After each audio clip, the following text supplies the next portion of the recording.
Bismillahirrahmanirrahim. Assalamualaikum warahmatullahi wabarakatuh. Alhamdulillah hamdan katsiran thayyiban mubarakan fih kama yuhibbu rabbuna wa yarda. Asyhadu an la ilaha illallah wahdahu la syarika lah wa asyhadu anna Muhammadan abduhu wa rasuluh sallallahu alaihi wa ala alihi wa man sara ala nahjih wa tamassaka bi sunnati ila yaumiddin wa salaman tasliman katsira. Ya ayyuhalladzina amanu taqullaha haqqa tuqatih wa la tamutunna illa wa antum muslimun. Amma ba'da. Alhamdulillah, puji syukur kehadiran Allah Subhanahu wa taala. Allah Subhanahu wa taala senantiasa mencurahkan nikmat kepada seluruh makhluknya, dan itu tidak pernah terhenti walaupun hanya sekejap mata. Dan alhamdulillah, di antara nikmat yang kita rasakan sekarang selain kita berkumpul di tempat yang mulia ini, yakni Allah turunkan hujan. Allahumma shayban nafi'ah. Ya Allah, jadikanlah hujan ini bermanfaat. Kemudian salawat beriringkan salam kepada Nabi kita tercinta, Nabi Muhammad sallallahu alaihi wasallam. Bapak-bapak, ibu-ibu, jamaah Masjid Utsman bin Affan radhiyallahu anhu yang semoga diberkahi dan dirahmati oleh Allah Subhanahu wa taala. Di pertemuan kita yang ke-30 ini, alhamdulillah Allah mudahkan kita untuk melanjutkan pelajaran kita di pembahasan matan salah satu usul. Dan alhamdulillah di pertemuan kita sebelumnya, kajian kita sama-sama sudah mengulang kembali, yakni peristiwa Isra dan Mi'raj. Karena kenapa kita katakan mengulang kembali? Karena yakin di antara bapak-bapak, ibu-ibu itu sudah mengetahui kisah peristiwa Isra dan Mi'raj.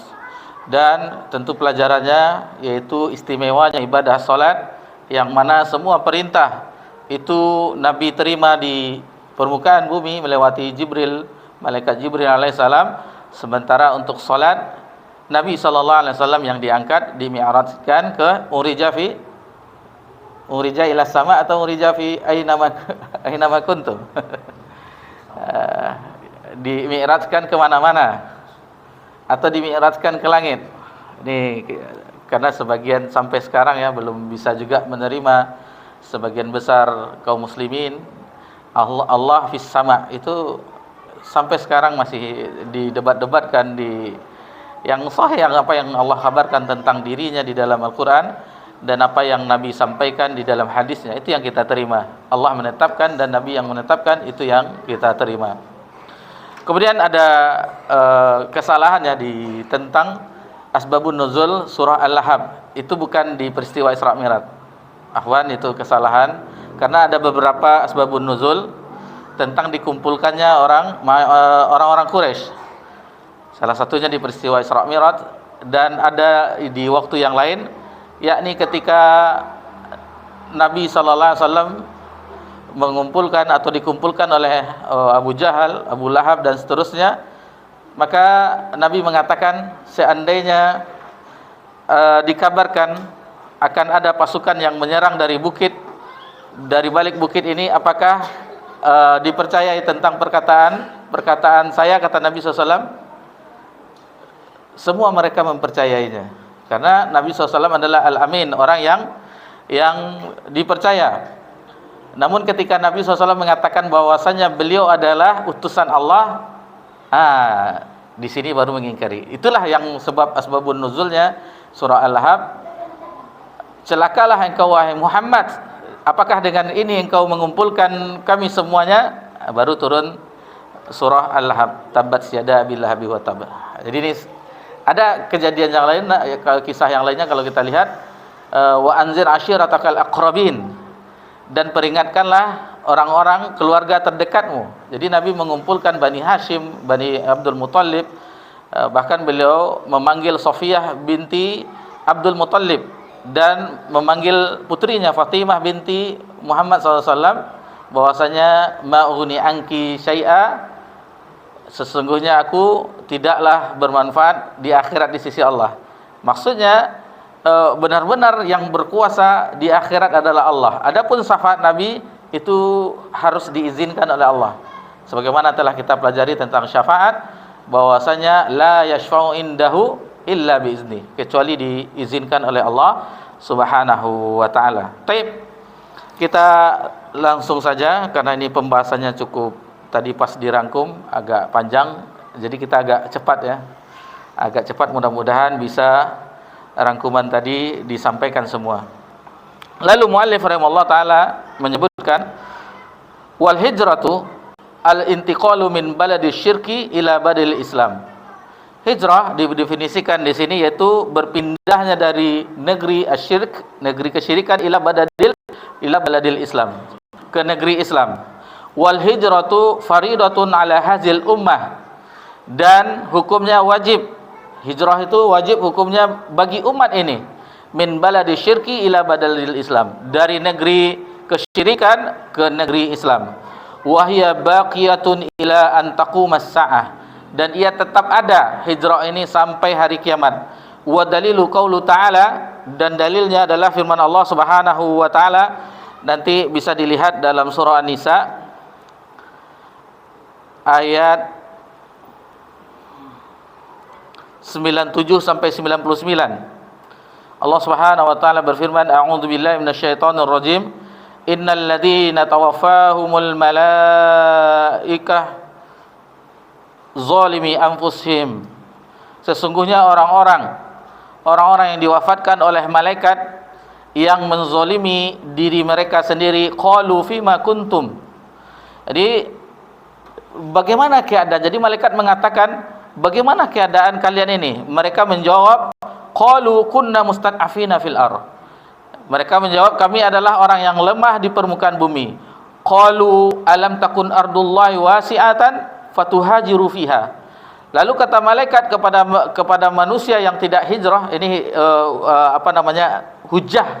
Nanti ditanya kenapa orang yang tidak hijrah itu, bukankah ardullahi wasi'ah, bumi Allah itu luas, fatuhajiru fiha, dan engkau bisa hijrah ke bumi yang luas tersebut. Faulaika ma'wahum jahannam, ini ancaman bagi yang tidak mau hijrah, dan mereka itu tempatnya di neraka Jahannam. Wasa'at masira, dan Jahannam itu adalah seburuk-buruk tempat kembali.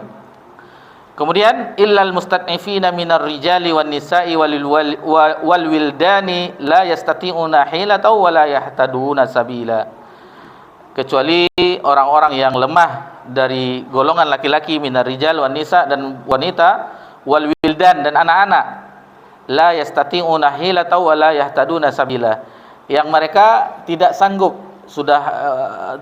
melakukan perjalanan, wala yahtaduna sabila, dan tidak mengetahui jalannya. Ini dikecualikan.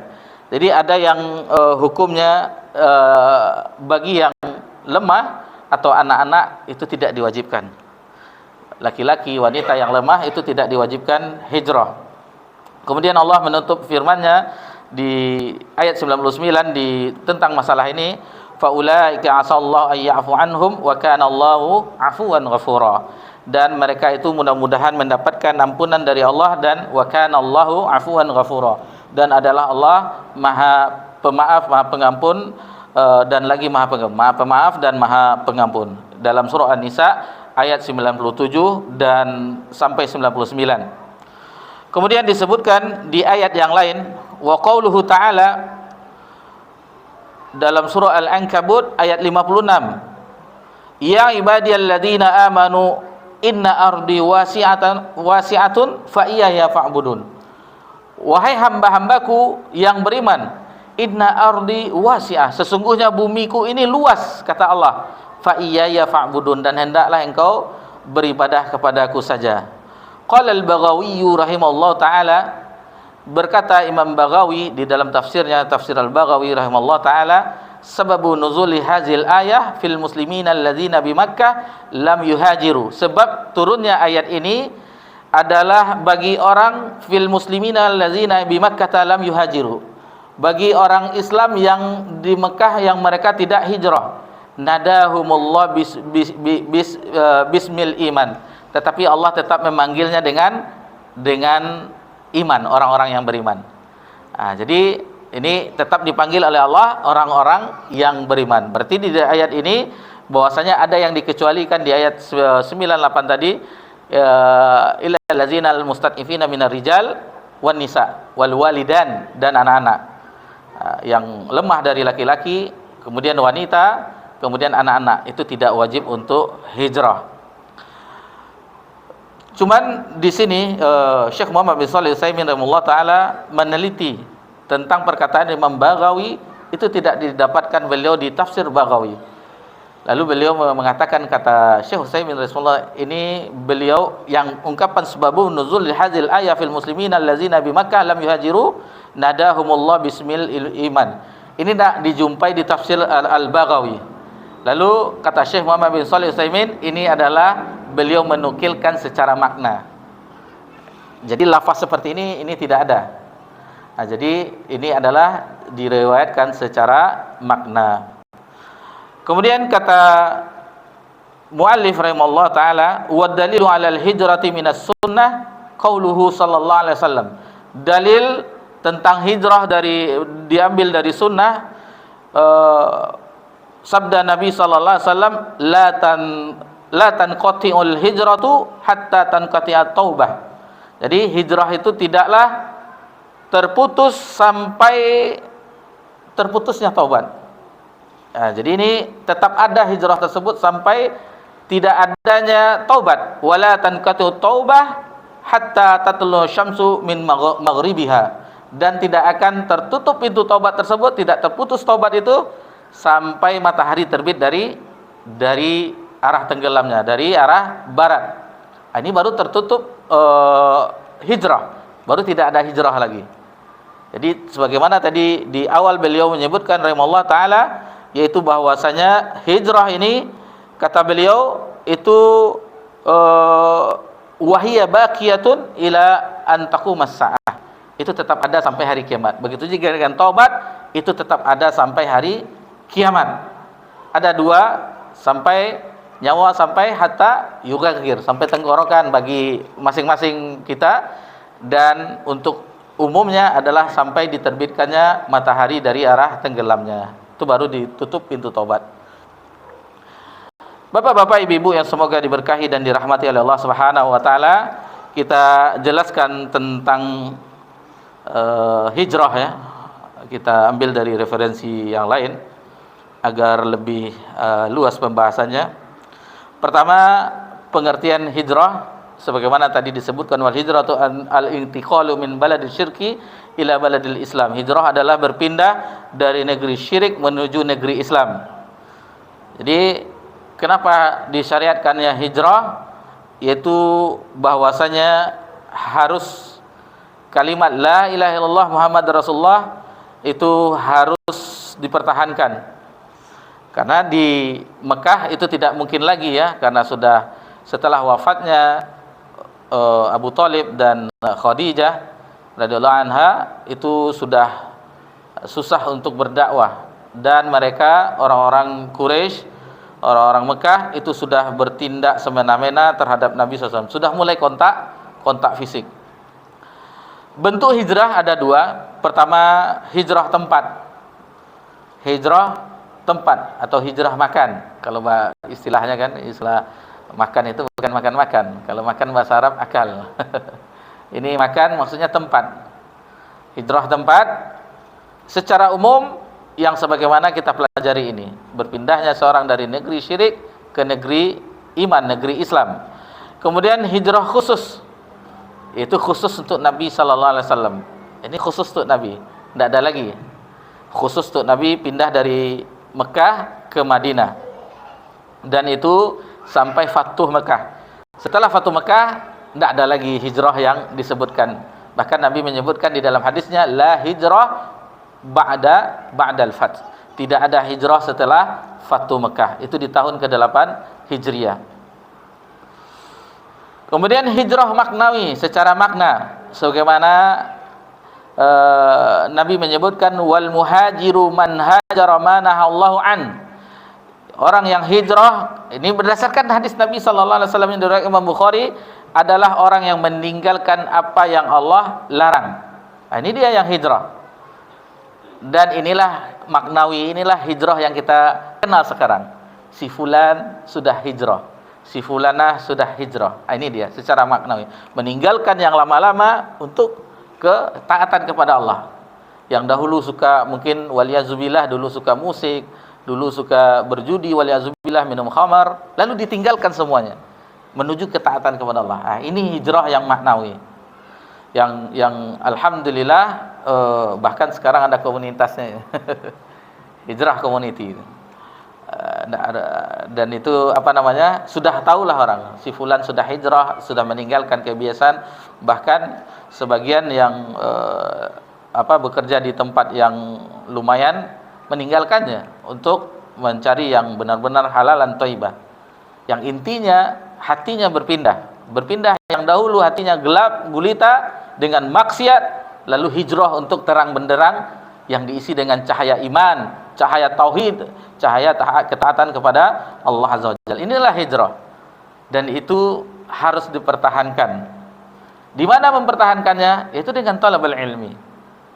Orang kalau tidak hadir di talabul ilmi, ada nama penyakitnya futur namanya, akan malas lagi, dan sangatlah berat untuk melangkahkan kaki ke majelis ilmu, karena sudah terbiasa tidak hadir, akhirnya tidak malas lagi. Dan kalau sudah malas, lama-lama nanti bergeser, jumpa teman lama. Dah terbawa arus. Ada orang seperti itu. Dan ini kalau tidak benar-benar sungguh-sungguh hijrahnya, maka dia akan kembali ke kebiasaan lamanya. Waliyazubillah. Masyarul muslimin wal muslimat rahimani wa rahimakumullah. Itu tentang hijrah. Lalu hijrah sebagaimana kita ketahui bahwasanya setelah tidak ada tempat lagi untuk berdakwah di Mekah, lalu Nabi sallallahu alaihi wasallam diperintahkan oleh Allah dengan turunnya ayat itu. Dan itu terjadi di tahun ke-13 dari nubuwah. Dan ketika tahun itu hijrah ditetapkan di zaman Amirul Mukminin Umar bin Khattab sebagai tahun pertama Hijriyah, ditetapkan penanggalannya. Dan itu terjadi setelah Bai'at Aqabah, Bai'atul Aqabah yang kedua, Bai'at Aqabah yang kedua. Karena ada dua kali terjadi bai'at antara orang-orang Ansar yang beriman, itu berkat dakwah putusan Nabi SAW. Mus'ab bin Umair radhiyallahu anhu yang awal-awalnya ditugaskan oleh Nabi untuk berdakwah di Yathrib. Sebelumnya Yathrib yang Madinah yang sekarang kita kenal. Jadi di Bai'at Aqabah yang kedua, yang Aqabah kita ketahui itu salah satu dari tempat melempar jamarat. Ula Wusta Aqabah. Dan dulu Aqabah di zaman Nabi SAW sebagaimana dijelaskan oleh ulama sirah, bukan sebagaimana sekarang yang kita saksikan. Kalau dahulu separuh untuk melempar di zaman Nabi itu separuh. Adapun yang ke belakangnya itu bukit. Jadi yang melempar kalau Aqabah sebelah kanan dijadikan ya Pak. Masih ingat? Baru 1 bulan yang lalu. Jadi ula wusta, lalu pindah ke kanan wusta, baru di Aqabah kanan dijadikan kanan, arah kanan untuk melemparnya. Dan dahulu sebagiannya itu adalah bukit. Di atas bukit itulah mereka melakukan bai'at orang-orang Ansar dengan Nabi sallallahu alaihi wasallam. Bai'at Aqabah yang kedua. Dan diizinkan oleh Allah Subhanahu wa taala barulah hijrah. Di ansur-ansur hijrah, sahabat sudah mulai hijrah. Bahkan Abu Bakar sudah ingin hijrah karena sudah diizinkan oleh Allah Subhanahu wa taala, tetapi Nabi menahan, tunggu dulu. Belum wahai Abu Bakar. Belum, tunggu dulu. Ada kisah-kisah heroik yang luar biasa ya tentang hijrah. Ada rata-rata mereka sembunyi-sembunyi, ada yang dalam perjalanan akhirnya kedapatan seperti Suhaib Ar-Rumi itu kedapatan. Akhirnya diambil semua hartanya. Engkau dahulu datang ke Mekah tanpa ada harta. Sekarang engkau sudah banyak harta, lalu engkau membawanya dari negeri kami. Seandainya aku serahkan hartaku semuanya, apakah aku diizinkan? Kata Suhaib ke orang penduduk Mekah. Ya silahkan. Diserahkannya semua hartanya. Lalu Suhaib hanya pergi dengan bekal seadanya. Dan Nabi mengabarkan bahwasanya beruntunglah perdagangan Suhaib, beruntunglah pedagang Suhaib. Jadi dijualnya semua, bukan dijual ya, diserahkannya semuanya. Memang berdagang untuk mencari pahala Allah Subhanahu wa taala. Lalu Allah dikabarkan oleh Nabi SAW keberuntungan perdagangan dari Suhaib. Nah, jadi rata-rata mereka sembunyi-sembunyi, dan yang terang-terangan hanya Umar bin Khattab. Umar bin Khattab radhiyallahu anhu itu terang-terangan. Beliau dengan keadaan safar orang ala zaman dahulu, ada senjata, ada ini ya, orang pergi safar tentu ada senjata yang dibawa. Lalu beliau menuju Masjidil Haram, beliau tawaf, lalu memanggil orang-orang Arab, memanggil orang-orang penduduk Mekah. Wahai penduduk Mekah, sesungguhnya aku ingin berhijrah, dengan suaranya yang lantang. Lalu beliau menantang mereka semuanya. Barang siapa yang ingin istrinya menjadi janda, anaknya menjadi yatim, silakan halangi saya. Luar biasa. Dan beliau dibiarkan saja. Umar, siapa yang mau? Itu berkelahi dari pagi sampai sore, nak berhenti-berhenti dikeroyok orang. Masya Allah tenaganya Umar ya. Kalau petinju kelas berat berapa ronde? 12 ronde dah. Kadang sudah KO di ronde kedua. Ini dari pagi sampai petang berkelahi. Masya Allah. Awal-awal beliau masuk Islam, memang dilawannya.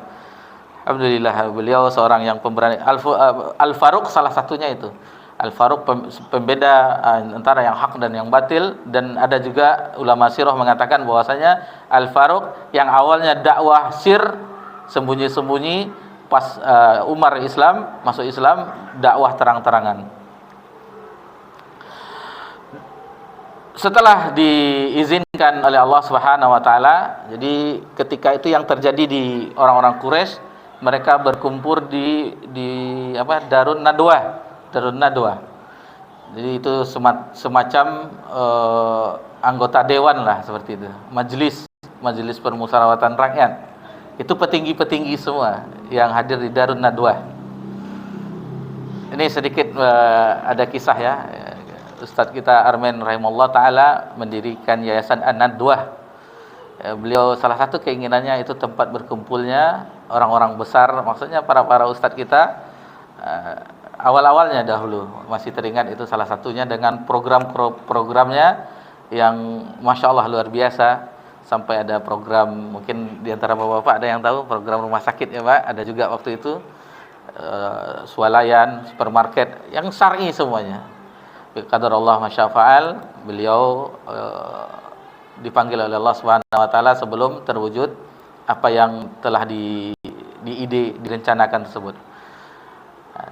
Alhamdulillah berlanjut ya, apa sebagaimana yang kita ketahui itu RJIC di bawah Yayasan An-Nadwah Al-Islami. Jadi salah satu inti dari keputusan mereka begini, akhirnya keputusan mereka mengumpulkan perwakilan dari kabilah-kabilah mereka untuk membunuh Nabi sallallahu alaihi wasallam. Jadi kalau sudah kabilah bersatu perwakilan, itu Bani Hashim tidak bisa menuntut lagi. Sudah semuanya. Nanti tinggal membayar diat, denda saja. Itu keinginan mereka. Dan di malam itu Nabi SAW digantikan tempat tidurnya oleh Ali bin Abi Thalib. Sebagaimana kita ketahui. Ini kita mengulas secara ringkas saja, secara garis besar. Di malam itu maka Nabi SAW sebagaimana disebutkan di dalam sirah, menaburkan pasir ke orang-orang yang menjaga di luar sehingga tidak kelihatan Nabi SAW. Dan Nabi langsung menuju rumah Abu Bakar. Inilah keberkahan keluarga Abu Bakar dari sebelum awal-awal Islam sampai wafatnya Nabi SAW. Keberkahan keluarga Abu Bakar As-Siddiq, baik itu Abu Bakar sendiri, anak-anaknya, dan seluruh keluarganya. Maka dipersiapkanlah, dan Abu Bakar yang mempersiapkan semuanya. Abu Bakar mempersiapkan bekal dan seterusnya. Kemudian beliau tidak mengambil jalur yang biasa. Misalnya kalau kita contoh ya, Pekanbaru, Bangkinang itu Madinah misalnya, bukan ke arah Panam tapi ke arah Kubang. Dicari jalan atau daerah yang lain. Yang penting tidak tidak bisa dilacak oleh orang yang mengejar, yang mengejar nyawa Nabi SAW. Karena mereka sudah sepakat di Darun Nadwa itu untuk membunuh Nabi SAW. Maka diambil dari arah yang berlawanan dari itu. Dan selama itu Nabi SAW berlindung di Gua Sur namanya. Selama di Gua Sur, itu yang mengantar makanan adalah Asma binti Abu Bakar, masih keluarga Abu Bakar juga, dan beliau sedang hamil, itu hamil berat. Kalau bagi haji dan umroh itu bagaimana Gua Sur itu dilihat terjal ya. Orang hamil itu mengantar makanan, dan ketika susah dalam perjalanan, beliau itu mengambil selendangnya, kain semacam pengikat, dan beliau jadikan dua, sehingga beliau itu gelarnya oleh Nabi Zatun nitaqain, pemilik dua pengikat pinggang, yang satu untuk mengikat bekal, yang satu untuk menutupinya. Jadi dijadikan itu untuk mengikat, dan beliau dalam keadaan hamil berat mendaki Gua Sur tersebut. Adapun peristiwa yang kita sama-sama mengetahui, hampir-hampir Nabi dan Abu Bakar ketahuan. Sebagaimana Allah Subhanahu wa taala menyebutkan tentang kisah ini di dalam surah At-Taubah, nanti bisa dilihat yang ada ayatnya, la tahzan innallaha ma'ana. Janganlah engkau sedih wahai Abu Bakar, sesungguhnya Allah bersama kita. Allah melindungi. Kebersamaan di sini Allah melindungi hamba Allah yang berdua ini, yaitu Nabi SAW dan Abu Bakar, dilindungi oleh Allah Subhanahu wa taala. Sebagaimana kisahnya yang kita ketahui. Dan setelah agak aman barulah melanjutkan perjalanan. Itu kalau dilihat dari petanya, kita lihat Sirah Nabawiyah, yang seharusnya jalannya lurus seperti ini, Nabi dan Abu Bakar, dan penunjuk jalan itu jalannya zigzag, sehingga tidak nampak bekas-bekas telapak kakinya dan seterusnya. Dalam perjalanan Abu Bakar itu berpindah-pindah, kadang di depan, di samping kanan, begitulah Abu Bakar melindungi Nabi SAW, khawatir nanti ada yang menyerang dengan tiba-tiba. Di dalam perjalanan, karena orang-orang Quraisy itu ada sayembara ya, dengan upah yang fantastis. Barang siapa yang bisa menemukan Nabi Muhammad SAW dan membunuhnya, baik yang hidup dan mati, itu hadiahnya luar biasa. Maka banyaklah orang-orang yang menyusul Nabi SAW. Adapun yang sempat menyusul, yang berjumpa adalah Suraqah bin Malik. Dan singkat ya, kita ceritakan dengan singkat, itu ketika mendekati Nabi SAW dengan kudanya, akhirnya kudanya tersungkur. Kemudian beliau menghunus pedangnya, lalu mengarahkan kepada Nabi SAW, siapa yang akan melindungimu? Lalu Nabi jawab, Allah. Entah kenapa bergetar dia, jatuh pedangnya. Lalu Nabi menyebutkan, siapa yang akan membelamu?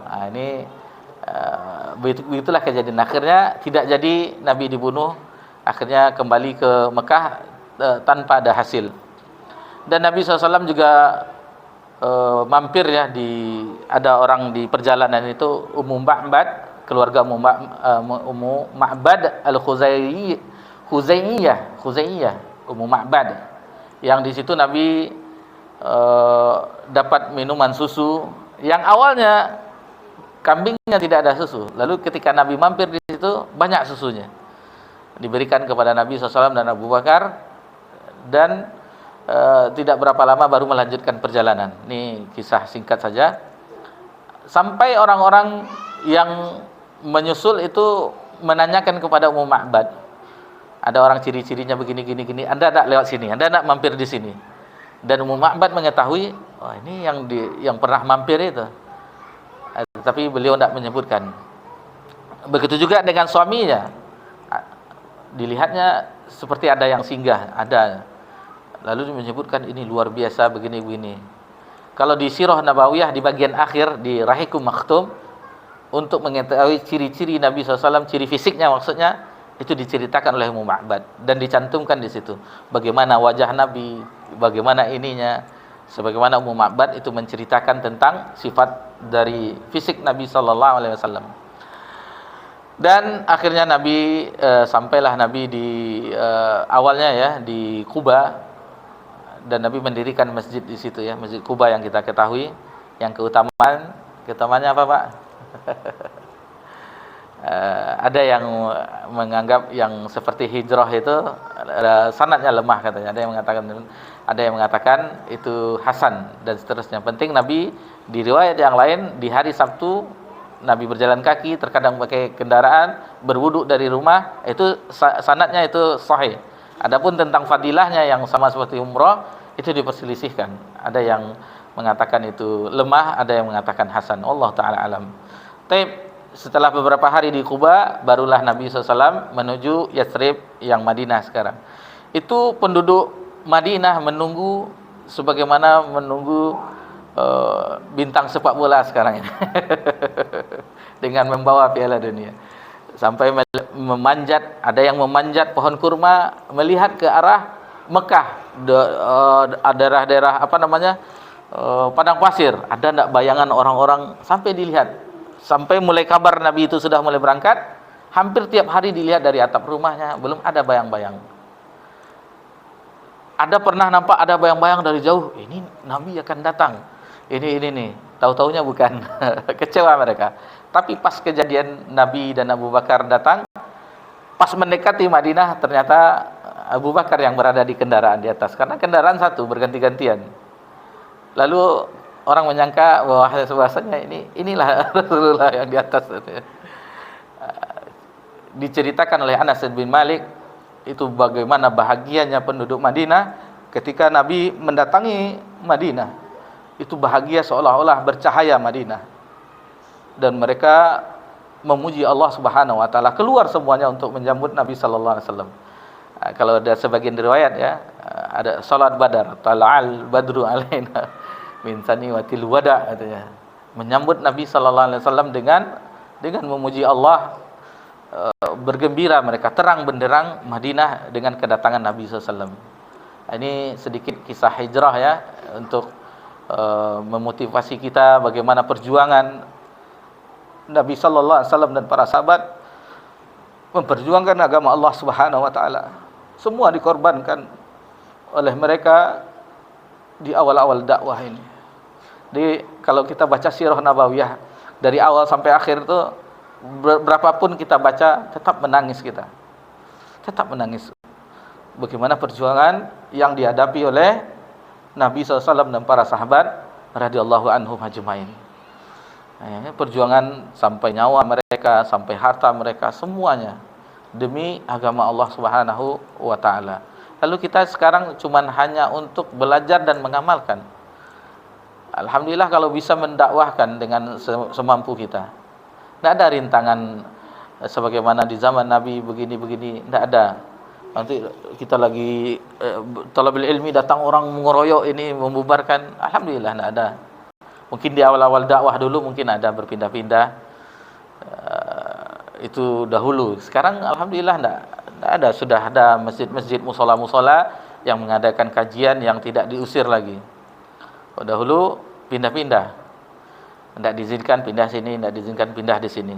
Alhamdulillah, ini salah satu nikmat bagi kota kita ya, Pekanbaru, kota bertuah, dan termasuk kufur nikmat bagi orang-orang yang banyaknya kajian tetapi tidak pernah hadir di kajian. Nah, ini kufur nikmat.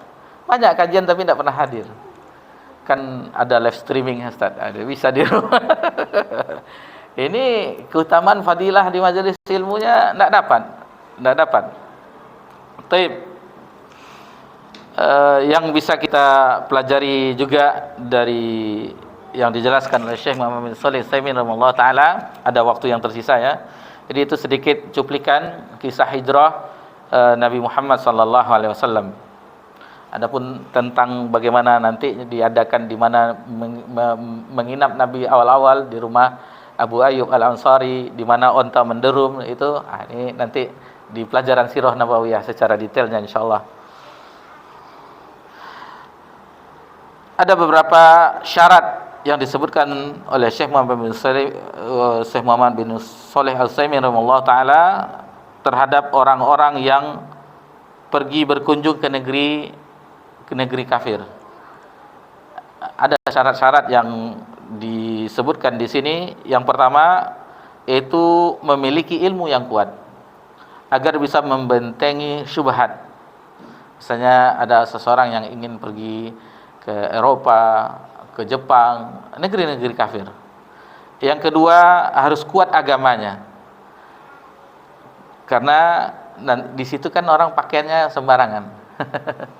Itu pernah di salah satu kajian Ustaz Ahmad Zainuddin hafizallahu taala, ketika beliau diundang di Eropa, ini resah anak, dilihat ke atas rupanya begitu juga pakaian orang, dilihat ke kiri ke kanan semuanya sedemikian.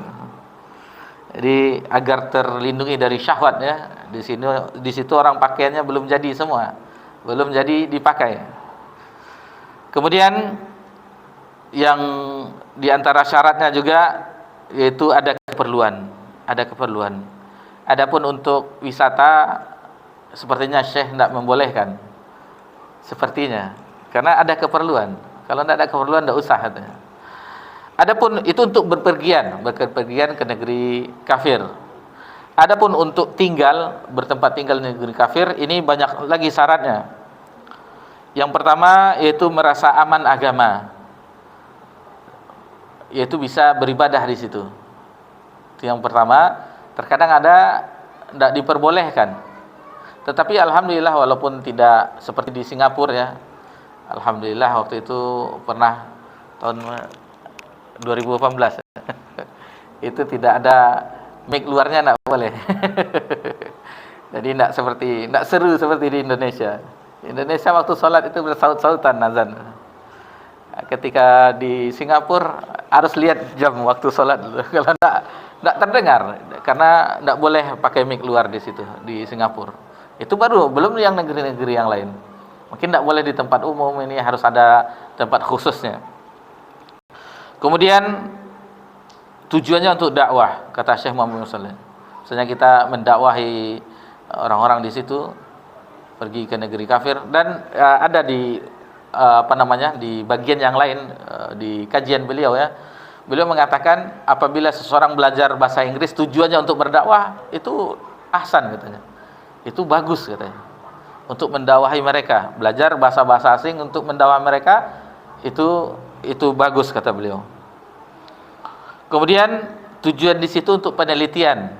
Misalnya meneliti orang-orang di situ, budayanya, bagaimana misalnya moralnya, bagaimana ininya, untuk pelajaran. Ternyata mereka seperti ini rupanya. Ternyata di situ bebas rupanya. Ini dan seterusnya. Kemudian yang boleh tinggal di situ adalah diplomat, dubes, duta besar ya. Kemudian untuk kepentingan pribadi boleh juga, seperti seseorang berdagang, bisnis, mungkin ingin memperluas usahanya, ekspor lagi kan, itu boleh. Atau berobat ke negeri kafir, misalnya dia berobat ke Jepang, ke Singapura, itu boleh, diperbolehkan. Kemudian boleh juga tinggal di negeri kafir bagi orang belajar, mungkin kuliah di situ, S1, S2, S3, Harvard University, apalagi. Tetapi di sini ada syaratnya lagi banyak. Yang intinya harus kuat ilmu, harus ini. Karena kalau tidak ada pondasi itu, kita bergaul bersama mereka 24 jam, khawatirnya kita betapa banyak orang sudah lebih mending kami sini. Finlandia itu negeri paling aman. Ini. Banyak orang yang studi di luar negeri, yang negeri-negeri barat tersebut, pulang memuji negeri tersebut, meremehkan negeri ini. Padahal kita di Indonesia itu sebenarnya kalau dipilih-pilih ya, ini negeri kaum muslimin. Alhamdulillah kita berjumpa bisa mengucapkan salam. Misalnya kita tinggal di situ, kepada siapa kita mengucapkan salam? Sini sambil jalan pagi jumpa, assalamualaikum, bisa, alhamdulillah. Jadi negeri kita adalah negeri Islam. Cuman satu saja yang tidak tegak di sini, yaitu hukuman had, pidana. Itu saja, semuanya diurus oleh negara. Kapan hari rayanya, haji diurus oleh negara, diurus semuanya. Azan bebas di sini, dan tandanya negeri itu Islam, azan bebas.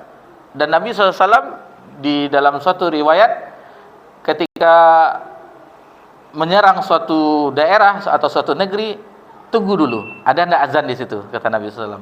Kalau terdengar azan, ndak boleh diserang, berarti itu negeri kaum muslimin, kata Nabi SAW. Kalau tidak terdengar azan, baru diserang oleh Nabi SAW dan pasukan. Jadi azan di sini ditegakkan, itu kan syiar Islam. Semuanya cuman satu itu saja, sehingga orang-orang yang waliyazubillah, orang-orang khawarij, berpikiran khawarij, ini bukan negeri Islam, kata. Ini negeri kafir. Itu makanya mereka bebas membom, bebas untuk mengambil ini dan seterusnya. Bahkan merampok, karena mereka, selain mereka baiat, tidak baiat, mereka kafir, kata mereka. Waliyazubillah. Ini pemikiran takfiri, dan itu masih ada sampai sekarang. Dan pakaiannya secara fisik itu sama dengan kita, jenggotan juga, istrinya pakai cadar juga, tetapi pemahamannya itu jauh sekali. Ini berat juga ya, berat juga terhadap dakwah sunnah, dakwah yang hak ini. Terkadang ada yang casingnya serupa, tetapi hakikatnya berbeda. Apalagi di zaman medsos ini. Dahulu tidak ada kita ketahui orang-orang umahat itu tampil di media sosial. Sekarang dengan alasan jualan ya, dan banyak sekarang, banyak followernya, banyak ininya. Inilah godaan supaya dikenal dan ini dan seterusnya. Dan karena sudah waktu membatasi ya, alhamdulillah itu pelajaran yang bisa kita pelajari di malam ini. Dan yang tadi hijrah secara maknawi, mudah-mudahan Allah membimbing kita meninggalkan semuanya yang dahulu yang pernah waliyazubillah yang telah terjerumus, kita tinggalkan semuanya. Kita menuju ketaatan kepada Allah sampai Allah mencabut nyawa kita, sehingga ketika demikian yang kita lakukan, maka apapun yang telah kita terlanjur melakukan di masa yang lalu, Allah ampuni, Allah hapus. Dan kalau kita bersungguh-sungguh meminta kepada Allah, misalnya kita ingin meninggal di Madinah, tapi sungguh-sungguh ya, dengan sungguh-sungguh meninggal ketika berbuat baik, husnul khotimah, maka itu akan Allah anugerahkan dengan perjuangan sekarang. Dengan perjuangan sekarang. Innamal a'malu bil khawatim. Sesungguhnya amalan itu di akhirnya, di penutupnya. Maka usahanya dari sekarang. Dengan membiasakannya dengan sekarang, mudah-mudahan apa yang kita lakukan dari ketaatan diwafatkan kita dalam keadaan ketaatan tersebut. Wallahu taala alam. Wa sallallahu alaihi wasallam wa baraka ala nabiyyina Muhammad sallallahu alaihi wasallam wa ala alihi washabbihi ajmain. Walhamdulillahirabbil alamin. Wassalamualaikum warahmatullahi wabarakatuh.